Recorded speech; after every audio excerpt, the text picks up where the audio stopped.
I've never been applauded for a train drawing before. You can't say it. We got to look at it this way. Faith, fact, and feeling. The faith is the engine that drives the cargo, the reality of what our spiritual life is. That's the stuff that the train is moving down the track, right?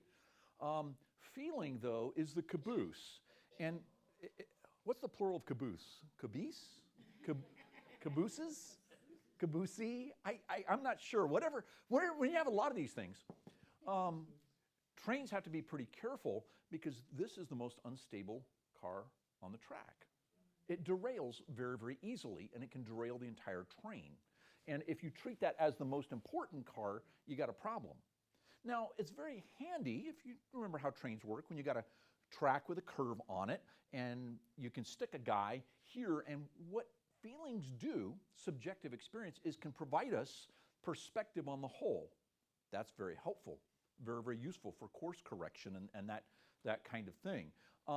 But if we think this is what validates the fact, and we swap these and we put feeling up here, well, your faith is only going to be as good as whatever subjective experience you're chasing in the moment. And this is why I say that the Hebrews come along and say, we will accept when an ecstatic experience, a subjective experience of any kind, we accept the miracle, but we don't pursue it because our faith isn't determined by happening to experience a miracle. If the resurrection of Jesus is true, you need no other miracles. If it's not true, your faith is absolutely worthless, says the Apostle Paul himself. So take your pick. So this is where we go with it. But circling all the way back around to ecstasy, it's not normative for the Hebrews because God never wanted them to distort their perspective about faith. He's got a big track record, which we'll come into a little bit later with the Hebrews when we talk about the kingship even a little bit more. Ecstasy, as we also mentioned, is incredibly unpredictable. When these experiences hit, it's just really kind of weird. If you remember maybe the Asbury University revival they had, well, they don't call it a revival. What do they call that, Shani? An indwelling or, some event. They were careful not to call it a revival because of the implications of what that means. But I did my grad work at Asbury Theological Seminary, and Shani taught at the university. And they had the very famous one back in the 1970s, I think it was 1972. And they lived in the shadow of that, and they prayed for that to happen again, and they were very open to the idea of it happening again. But it became almost an unfair weight on their shoulders. But the idea is that you can't predict when the Spirit is going to show up. You can't make him show up on your timetable. So you be open to it, and if God, in whatever his wisdom determines for the moment, says this is what needs to happen, he'll make sure it happens. So there are some suggestions in what we do then with this stuff. Because again, we're reading a text and we see stuff that Paul is doing, Saul and the prophets, and it gets very, very confusing. Some just say the prophets weren't ecstatic at all. They didn't have anything to do with it. Or maybe it's only the false prophets that actually experience this stuff, because we don't like things being out of our control, and that just seems wrong that God would do that kind of thing. Take away somebody's control. We like our free will. We like our willpower. And for God to make somebody lie face down on the ground, that doesn't seem very fair or just. So we're not comfortable with that. So maybe it's only false prophets. So maybe Saul got connected with a group of bad guys. That doesn't really work too well, particularly when it says the Spirit of the Lord came on him. A lot of guys like Ezekiel, Jeremiah, you'll say the word of the Lord came to me, or they have a vision like Daniel or John in the book of Revelation. Are they in the middle of a trance and writing stuff down? Probably not. So some have discussed how these trances and the experience in these trance-like states make their way onto paper. And so scholars, again, tease this stuff out because there's anthropology involved, there's theology, there's sociology, and you've got the oracle, the stuff that's being said. So John's caught up in a vision, and he's told to write it down. Well, we've got the words on the page, but we've got whatever John went through, and we're not quite sure how to put all of those together. So people chew on that as well. But at the end of the day, there is just not a great one-size-fits-all solution for this stuff. It's just weird. And it strikes us as weird, and that's absolutely okay. We don't have to have all the answers. We just keep reading, keep thinking about it, and exploring. So here's what we're left with at the front end of this whole experience of ecstasy in Israel. Prophets are later, but this is where we are right now in Israel's history. Samuel and Saul are pivotal to the biblical story at this point, and both were ecstatics. So we know that Samuel is a seer, which involves some kind of supernatural influence in his mind and thinking to be able to know stuff that nobody else knows. So some would call that magic, some would call it a trance. We have no idea how this actually happens with Samuel, but it does. Both are going to be involved in martial activity. In other words, they're running the show in terms of leadership and government. So this is not unusual. We know from Scripture, again and again, Scripture's own testimony is that God takes people in charge and does stuff like give them dreams. Right? This is Pharaoh in Egypt, that God actually provides not only for the Hebrews, but all of the world because of Pharaoh's dream that he has arranged to have Joseph there at the right moment to be able to interpret, to move his plans forward. This is Nebuchadnezzar in Daniel 2, where he's got a dream about a statue, and God's got that all set up as well. And then Harold just preached on Daniel 4, same thing, major vision. And it seems to be the ancient world commonly expected leaders to be able to participate in this in some way, which tended to be dreams, which is why the ancient Egyptians had dream manuals, I think I mentioned last week. Babylonians did as well. And where they hit the brick walls when they don't have anything on their list of how to interpret it, then they're stuck. Well, what do we do? And this is the game Nebuchadnezzar played with them. His dream interpreters in Daniel 2 is they said, well, you tell us the dream, we'll tell you what it means. In other words, they're going to sneak over and they're just going to write something new on their list. Nebuchadnezzar's like, not so fast, boys. You're not pulling a fast one on me. If this is from the divine realm, then the divine realm ought to help you interpret it. So Nebuchadnezzar was trying to cut out the chance of scamming him. And so he said, you tell me the dream and then I'll know you're qualified. Which is why in chapter 4, I think he doesn't bother to make them tell him the dream, because he's got Daniel on staff. And he knows Daniel has already proven himself, so it's not a huge issue for him. So again, Samuel is a seer, has visions in some form. Saul is great at doing the buff, but we'll get there when we get to chapter 19. But he is good at, because of the Spirit, stripping off his clothes. And that just, again, this is why this issue is so difficult for us, is because we don't like the idea of God making us strip off our clothes. Like when we wear them for like, one, to honor him, and two, to like limit our embarrassment. You know, dignity is important to most of us, unless you're this robust human specimen like me. Then yeah, it's okay. You know, I just walk around in my swim trunks all the time.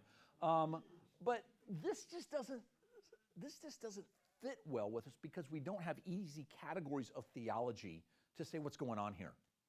We like a God who produces love, joy, peace, patience, kindness, goodness, faithfulness, gentleness, and self-control, and nudity. What?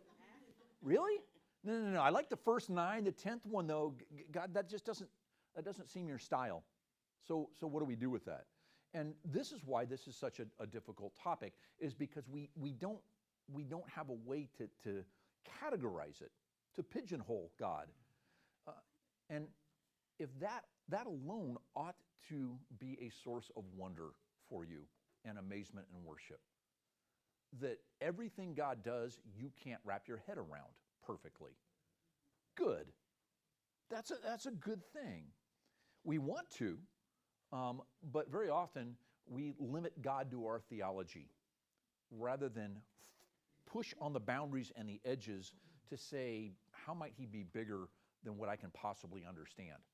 And there is worship to be found in that tension and that paradox, I would argue. So don't let this stress you out too much, but there's lots and lots of stuff you can read about that. So anyway, let's keep going. When all those who had formerly known him, or Saul in other words, saw him prophesying with the prophets, they asked each other, what's happened to this son of Kish? Is Saul also among the prophets?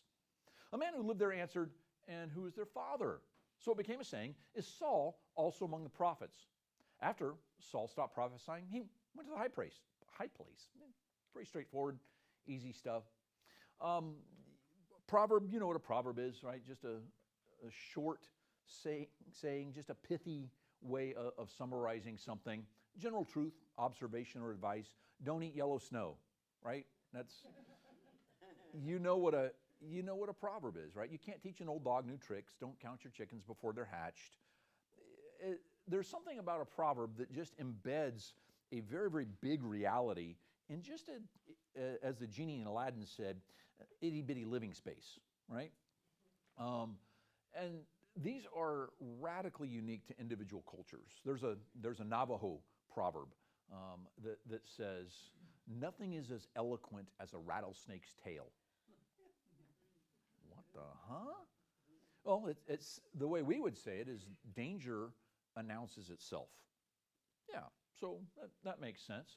Or there's I think it's a South American proverb that says, two cats won't live together in one sack. I like that one. Shawnee won't let me try it with mine, but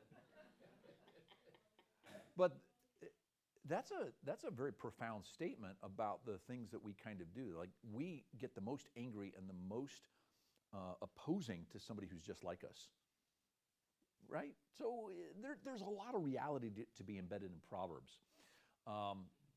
So if you're familiar with memes on the internet, you know, these visual renditions, they might be a video or a picture, usually with some wording on it, and you see lots of them. These are oral memes. That's really what a proverb is. They're trying to communicate a very, very big idea in a very, very small space. And so they're later on going to get written down. And what it means by all of this, though, in Saul's particular case, is Saul among the prophets. It becomes a shorthand that springs from the experience. And so what do we do with that? Anybody got any ideas? Me neither. Scholars don't. We've got this phrase, who is their father? We can start there, because that kind of piggybacks or goes hand in hand with the idea is Saul among the prophets. This is very, very difficult to determine because the word father is used in Scripture for both your biological dad as well as a leader, a spiritual leader or a mentor. So when it says, who is their father, is it talking about the leader of the prophets? Is it talking about some spiritual mentor or the guy who's just kind of running the show? And I've got some examples up there for you in scriptures of different. You can take either one of those and go with it. In this case, it's probably not talking about a genetic connection, a biological dad.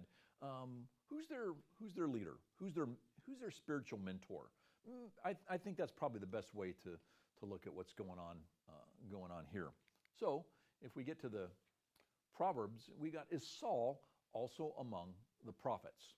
Now, what's interesting here is we know that this is already a proverb by the time this is written down because the writer decides to comment on it. So we looked at, I guess, what was it, 2 or 3 weeks ago, where there's a phrase with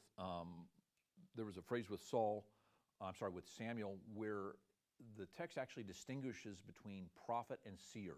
There's 2 different words, and it says, he's a seer. That's the old word for prophet. So by the time somebody's sitting down to write out the text, they're actually jumping into the realization for the readers that the words have changed over time. So there's a little bit of retrospective going over their shoulder. This is another indicator of that by the time the writer of Samuel is jotting all this stuff down,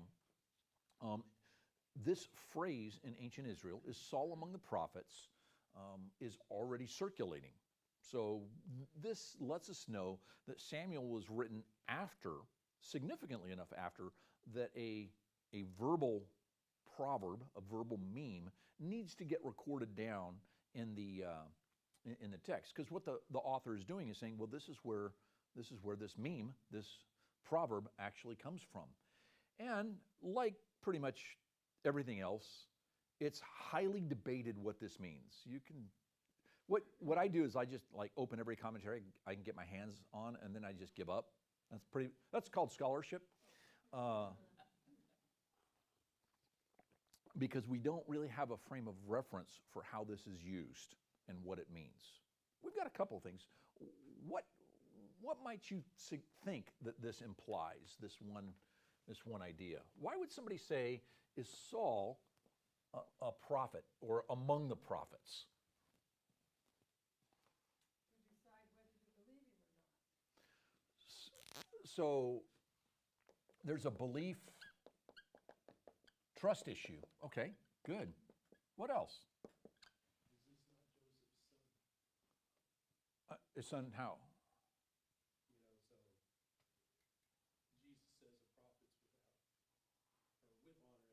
Okay, yeah. So, you mean when they say Mary's son or Joseph's son? They actually do both. Yeah. Yeah, Joseph's son. It's an honor issue. Why would you say, isn't this Joseph's son? Like, what's Jesus doing that suggests, is he really Joseph's kid? Yeah, he's teaching, right? There's going to be miracles later. Now, the slur, if you know in Jesus' case, is when it's like, isn't this Mary's son? The implication is, who's his daddy? Nobody knows. But they assume when it's Joseph, we know Joseph, he's a carpenter, he's doing what he's doing, and yet his son is doing something that is inconsistent with his trade of what's going on. Yeah. What else? I like these. These are good. They've been asking for a king, not a judge or a prophet to be their ruler. So are they questioning, okay, is this person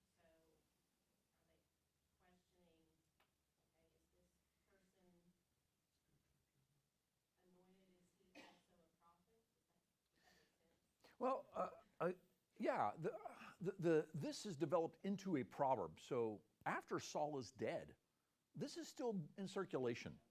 So have you seen the meme online where there's like a guy walking with the girl, and he's turning his head and he's looking at another girl, and the girl next to that he's with is like shocked, like, what are you looking at? And then they label these things, everything from computer parts and companies to politicians.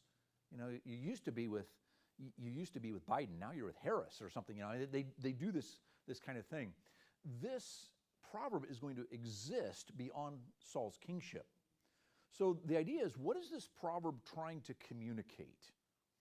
And it may not be as much about Saul as it is just maybe a common wisdom observation in their society.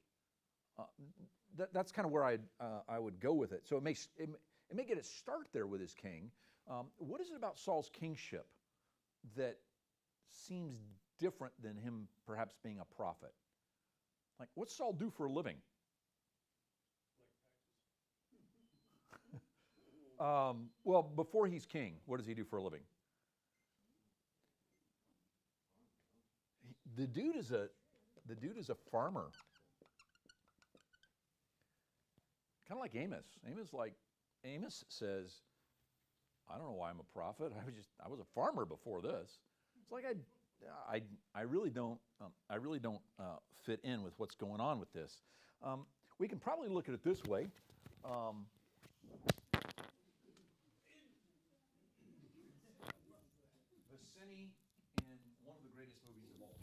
It's not the greatest movie of all time because that's A Wonderful Life with Jimmy Stewart, but that's different. Is Saul also among the prophets?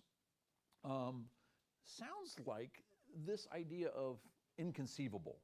Like, if you know your Princess Bride movie, and Wallace Shawn, brilliant actor, very, very deliberate thinker, and very, very careful in his performance, even though he's playing a bit of a clown in there.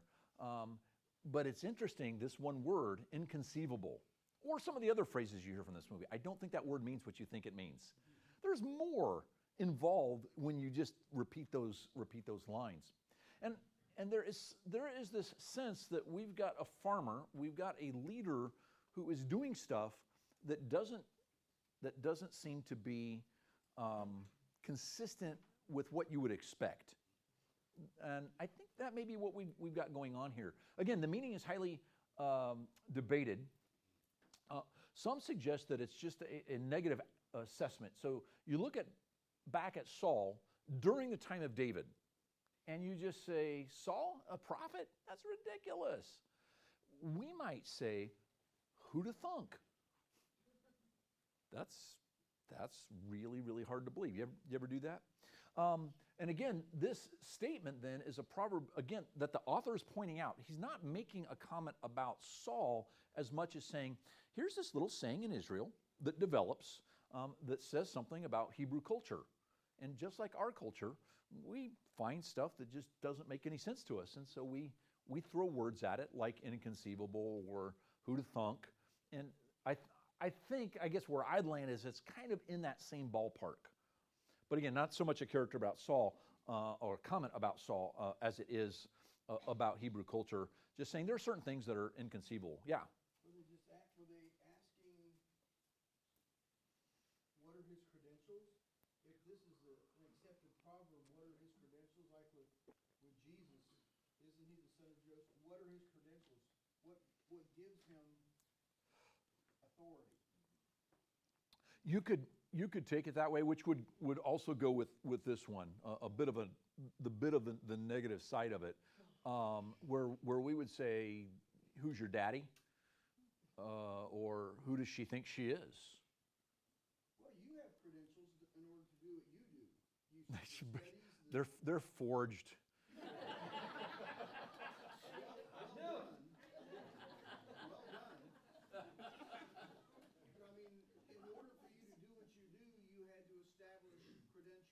I just had to pay people off. That's all I had to. Yeah.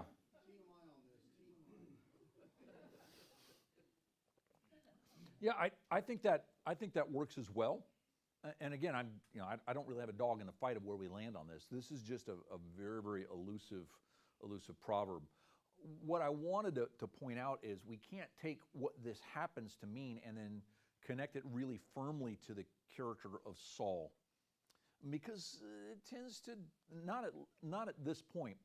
It's God's ecstasy, God's involvement with Saul and his ecstasy that becomes the proverb, not Saul's character. Because they were asking this at the moment of, not down the road. It's like, yeah, I can't believe God ever worked in his life after all this crazy stuff he's done. It seems to be at this moment, at least the way the author is presenting it, that it's connected to the ecstasy. And so this is going to take on a life of its own, I think. And so, yeah, if it's a credentials, how do they get to do what they do without the credentials? So, and there's half a dozen other suggestions. I thought I'd make it simpler by not putting them on there. Oh, but wait. Again, I'm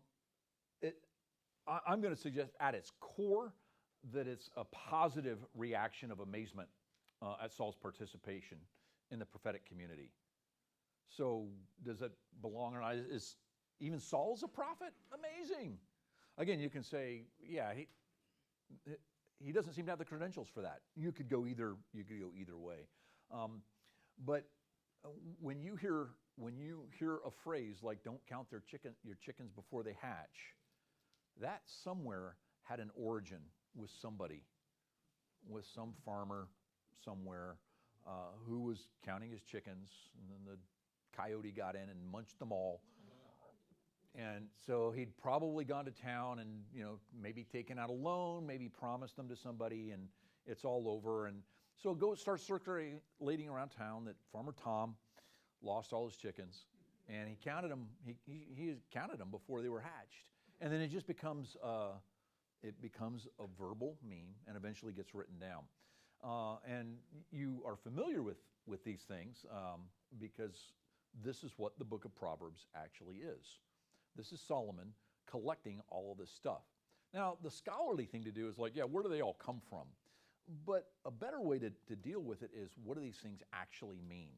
And so you can multiply this discussion times about 200 when you go through the book of Proverbs and find the weird things that Scripture has put in there, that Solomon has, at God's direction, has collected. Like, I love the one that says, you can grasp a lizard in your hand, but it roams free in king's palaces. What does that even mean? And there is a benefit when we don't know what it means to be able to be pulled into the text and spend time there, and maybe through a little study and a little meditation and some prayer, that God reveals his heart to us, the more we're enmeshed with this kind of thing. We in the West tend to like declarative truth, right? We like logic, we like data, we like reason. But Eastern cultures are very, very comfortable with metaphor and imagery being every bit as true as we would say 2 + 2 = 4. So the idea of Saul being among the prophets or lizards in king's palaces, that is also truth, particularly when it's embedded in Scripture. So there's a wisdom for us in being pulled into this kind of literature. But this is just a sidelight. Really doesn't matter a whole lot. It's just kind of a footnote in the text, oddly enough. So Saul's uncle is going to ask him and his servant, "Where have you been?" "Oh, looking for the donkeys," he said. "But when we saw they weren't found, we went to Samuel." Saul's uncle said, "Well, tell me what Samuel said to you." Saul replied, he could have said anything he wants. And what does he say? "He assured us that the donkeys have been found." Okay. But he didn't tell his uncle what Samuel had said about the kingship. Why do you think that is? Like, why wouldn't he tell his uncle? Like, he doesn't like his uncle? His uncle was named Tom? He may not have accepted it yet. It's what? He may not have accepted it in his mind yet. Yeah, if someone shows up and says, "You are now world leader," it would take you a few days to adjust. Me, it wouldn't. You know, I mean, like, I sit up late by my phone waiting for the call, and I haven't gotten it yet. I think this conversation is inserted here to give us a little bit about Saul's character, just a little bit more. We're going to see some more here in just a second, but he seems to be reluctant before he confidently steps into this role. And I think that's telling for what the story is going to do with him later, because he just gets desperate to hold on to this position that he's got, to the extent that he actually tries to kill his own son in anger over making sure that his son is going to be king later. This is how far off he goes. He starts out seemingly okay. The best leaders are the ones who are aware of the weight of their responsibility. This is why James 3 says, "Don't let many of you desire to become teachers, because knowing that as such we shall incur a stricter judgment." I hate that verse. And it's absolutely good for me, because I walk into classes like this one or where I teach, realizing that I've got the opportunity to say stuff that others don't. And there is appropriately a higher level of accountability for anybody who professes anything in the name of God. And by golly, that ought to draw us into humility if we have any inkling of who God is at all. So Saul, early on, again, the best kind of leader, reluctant. Reluctant because I think he feels the weight of what's going on. But he basically, again, doesn't mention that little detail about being anointed king. You would think he would bring that up, but he leaves it out. But the other thing to keep in mind about his humility and his reluctance, this also seems to be perhaps an extension of this prophetic call that we've talked about with Moses and Jeremiah and all those guys, where they get a divine call and reluctance is the natural, appropriate response. God's leader needs to be reluctant. It seems weird to us to say, but the idea is it's a huge task when God calls you to do something. So you can't turn it down, but you don't want to accept. And so in Saul's case, he is going to express this again. And so, yeah, the pattern that we looked at before is you get a call, the prophetic prophet being in the wide sense of God's representative, who is going to take care of his business, is reluctant, and then God actually overcomes the reluctance personally, and then there is an empowerment component as well. So this might be cleansing in Isaiah 6, or this might be Moses given miraculous powers or whatever. But the idea is that once God gets angry at Moses, Moses knows he's in hot water. God says, here's a couple things that are going to make your job a little bit easier. You can turn your staff into a snake. You can do the leprous trick in your coat on demand and all of that. So at least from, I think, the writer's perspective, that he's portraying Saul a little bit as this is God's choice. He's fitting this kind of a formula and comes back to it a couple of times. So Samuel summoned the people of Israel to the Lord at Mizpah and said to them, this thing hates me. This is what the Lord, the God of Israel, says. I brought Israel up out of Egypt, and I delivered you from the power of Egypt and all the kingdoms that oppressed you. But you have now rejected your God, who saves you out of all your calamities and distresses. And you have said, no, set a king over us. So now, present yourselves before the Lord by your tribes and your clans. So we looked at Mizpah way back in chapter 7, verse 5, and it was one of these cities like Gilgal, which is just a gathering place for the Hebrews. So sometimes you make military decisions there, sometimes you do spiritual stuff, administrative stuff, judicial stuff. You have a very loosely organized group. There's no king, there's no capital city. You have a central meeting point in the middle of Canaan to bring everybody to, and this is what Mizpah is. So this is the way to open your ceremonial gathering. Harold should have tried that this morning. Wouldn't that have been great? Like guy gets up in the pulpit first thing. The band isn't even up there yet, and says, "You've all rejected God." Man, that'd be a great opener, wouldn't it? The core theological problem that the Hebrews have that Samuel is going to confront them over is their desire for a king. And that's I think you could say, at its essence, is idolatry. And what do we mean by idolatry? Really, idolatry is anything that you rely on and trust and prefer more than God himself. And idolatry is easy because it's tangible. I don't need God to defend my family. I need a firearm. I don't need God to provide for me. I need a good retirement plan. I don't need God to empower ministry. I need a bunch of degrees and forged papers after my name. Idolatry is the Hebrews saying, yes, we know we're supposed to trust God, but a king is more tangible. It's easier to trust a king because a king will have a standing military. A king will have a very, very clear center of government. You know who to go to when you've got a problem, and you're not left out with all of your schoolhood or schoolyard neighbors in the ancient Near East when they've all got kings and you don't. You know, like the kids who go to school, it's like, I got the newest iPhone. Yeah, me too. What do you got? I got an Android used from my cousin who beats me up at Thanksgiving. And you don't want to say that. They don't want to be on the outs with everybody. So they've got that social pressure, the cultural pressure, and it just makes sense to them. But while that is a logical choice to actually fight fire with fire, to be able to compete on the same terms that everybody else does, from God's perspective, I got you covered. I've had you covered since Abraham, since I made a covenant with Abraham, and now you want a king? Again, hearing this from God's perspective, it's not about what will work. And we know this new monarchy is going to work. It's going to work very, very well for the Hebrews for a little bit of time anyway. But they are making a fundamental mistake when they trade God for a tangible king.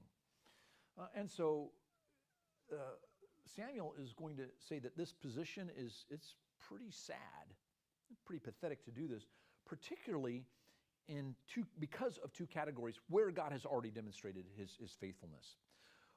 First, maybe you've heard of Egypt before, Israel. Do you remember what God did there? The whole Abraham, Isaac, Jacob, Joseph thing, and you ended up in slavery for 400 years, and God shows up with 10 separate plagues, each of them a theological commentary and takedown of a separate Egyptian deity. So you've got the entire Egyptian pantheon of gods versus the little hillbilly god of Yahweh, the god of the hillbillies, and it's Yahweh who wins.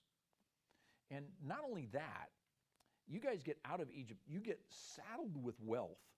And on the way out the door, they change their mind. They're going to blow you away. And, oh, did I mention the whole ocean splitting apart for you so you could walk on through?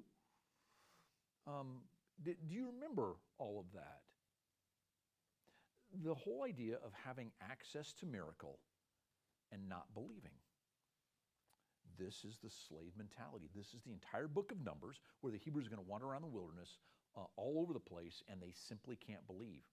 9 separate times, according to the lecture I just gave my Old Testament class this last week, the Hebrews complain because God isn't taking care of them. They don't like the meals. They don't like, they miss the fresh fruit in Egypt. They think it's too tough, and they just don't get it. They're slaves, and they find comfort in the security that slavery offered them, and they would prefer to be slaves. Samuel's already warned them, as we know, that the king is going to effectively make them low-level slaves. They're still going to be Hebrews. They're still going to be elevated, but they're going to have the conscripted labor. They're going to have a high tax base and the whole bit. So Egypt would be the first one. The second one, though, is over the nations. So this also has got more in the background. After they wander around the wilderness, all of a sudden groups start attacking them. Amalekites and Midianites and Moabites and probably parasites. Everybody's attacking the Hebrews. And God steps in and delivers them again and again and again. They get to the promised land, and they go in under Joshua's leadership. And this is a God who knocks down city walls at Jericho. And it's interesting that the Canaanites are more terrified of Yahweh than the Hebrews appear to be here. That miracles, we just have short memories for miracles, and they're not going to work. They're not going to give the Hebrews enough belief because they're not inclined to believe. This is the nature of the people that God has chosen. And so God reminds them that I've done all of this stuff for you, and now you're saying you want a king. That's a problem. So what he's going to do is he just says, okay, fine. King it is. You asked for it. You got it. When Samuel brought all the tribes of Israel near, the tribe of Benjamin was chosen. And he brought forward the tribe of Benjamin, clan by clan, and Matri's clan was chosen. And finally, Saul, son of Kish, was chosen. But when they looked for him, he wasn't to be found. So they inquired further of the Lord. You got to ask where your king is. That's a bad issue. Has the man come here yet? And the Lord said, yes. He's hidden himself among the baggage. So here he is, like this guy who tried to smuggle himself into Europe a few years back, an immigrant from Africa. And I guess this is easier than a passport, is just cram yourself into a suitcase. And he apparently got caught. This idea of selecting from big to little is not unusual. We've seen this before. There is something about rolling dice or drawing straws that when you submit that to God, you assume that he is the one behind the choice, right? This is how Jonah gets tossed overboard. is because God uses the choice when they say, well, there's a storm, we're all going to die, let's figure out who to blame. And well, that's what you should do. And the lot ends up on Jonah. If your master has gone into heaven and one of the disciples has been spiritually sloppy and is like hanging in a potter's field and you need to replace him, you cast lots because you assume that God is going to back up that choice. Well, when you wanted to single out one guy, a really good way to do it is start in the whole room. And this is, I'm not sure why they do that. Does it just build anticipation and excitement? And maybe. But if you're familiar with the Urim and the Thummim, more things that we don't quite know what they are. Some suggest some kind of stone or a marker that was on the high priest's garment, and these were used somehow to signal God's will. So you can use it, and we would call it random, but God spoke into the randomness, essentially, and structured the actual outcome. And so what they're going to do, the text doesn't tell us what method they're using here, very possibly the Urim and the Thummim, but it's going to zoom in closer and closer until it gets to Saul. And you can imagine on the flip side, way back in Joshua 7, when they do this to Achan, when one guy is responsible for the loss of life of 36 guys and the loss of a battle, and God says, we're going to single this guy out. It's interesting the way God thinks about community. He doesn't just show up and say, well, it's Tim. He doesn't do that. Instead, he's like, yeah, just wanders over to this side of the room, right? And then starts wandering back further and further until you get to the back row, and then you call out the guy. It builds massive anticipation when you finally get to the guy who actually is going to be fingered. Well, maybe the same thing is true of Saul, but it allows the entire community to be in on it, and I don't know that you would say it's fair in terms of a random kind of thing, but if God is the one behind it, you know where it's going to land is ultimately God's choice. So Saul is the one who's there, and he tends to be missing in action.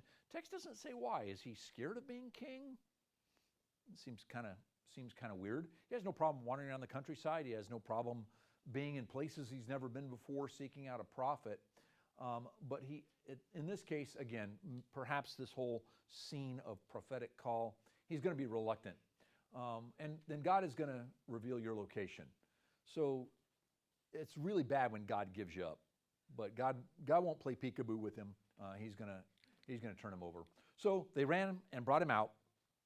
And he stood among the people, and he was a head taller than any of the others. Samuel said to all the people, do you see the man the Lord has chosen? There's no one like him among all the people. Then the people shouted, long live the king. What's Samuel saying here? There's no one like him among all the people.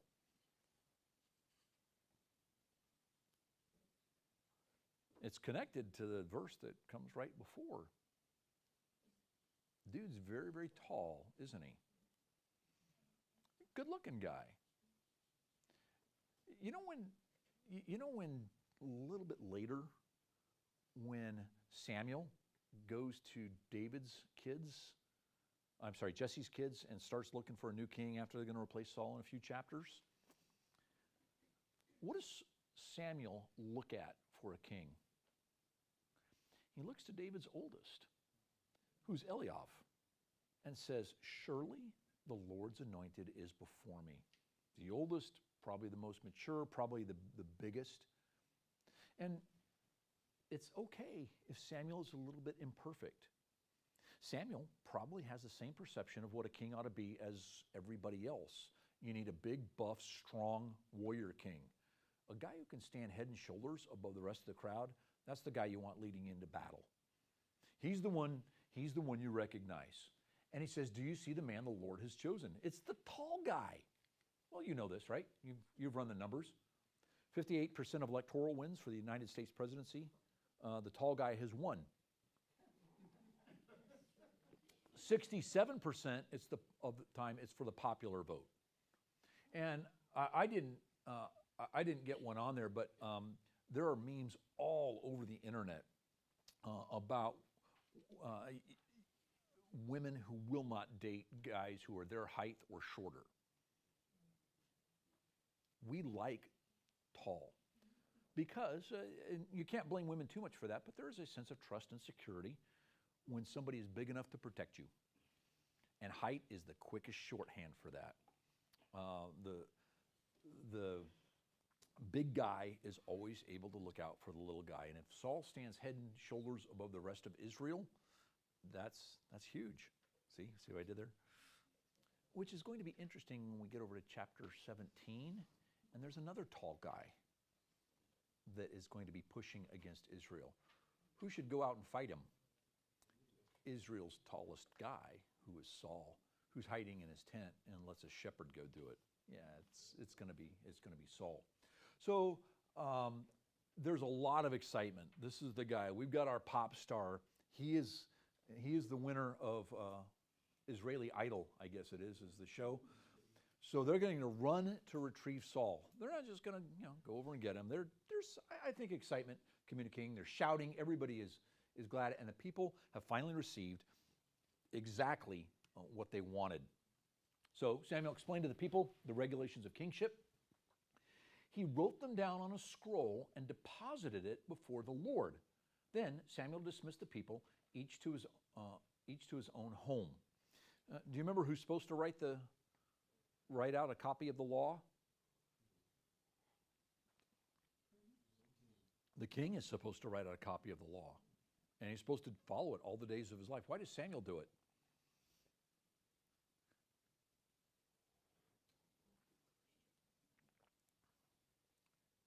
You guys just assume everybody knows how to read and write. Yeah, that's very possible. You don't read unless you've got a specific reason to do it, but we don't know. Anyway, Deuteronomy 17, a little throwback to when we talked about it as we wind down here this morning. When he takes the throne of his kingdom, the king, he is to write for himself on a scroll a copy of the law taken from that of the priests who are Levites. It's to be with him, and he is to read it all the days of his life so that he may learn to revere the Lord his God and follow carefully all the words of the law of these decrees. So again, it's possible. We don't know if he was illiterate or not. Literacy in the ancient world, very, very difficult to assess. We just don't know how well they read. We know Jesus read because he actually unrolls the scroll of Isaiah and reads. So, but once a monarchy is established, everybody gets educated. The nobles get educated in law and literature and all of that stuff. This is the first king.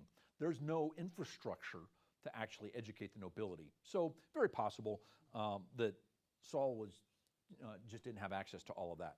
So Saul also went to his home in Gibeah, accompanied by valiant men whose hearts God had touched. But some troublemakers said, "How can this fellow save us?" They despised him and they brought him no gifts. And here we go with Saul again. He keeps silent. Man, there's something to be said about your integrity when somebody can insult you and you don't respond. Remember, we've been to Gibeah before, and we'll probably return there in a chapter or two. But Gibeah, Saul's hometown, the end of the book of Judges, where all that chaos and action with the Levites' concubine goes down.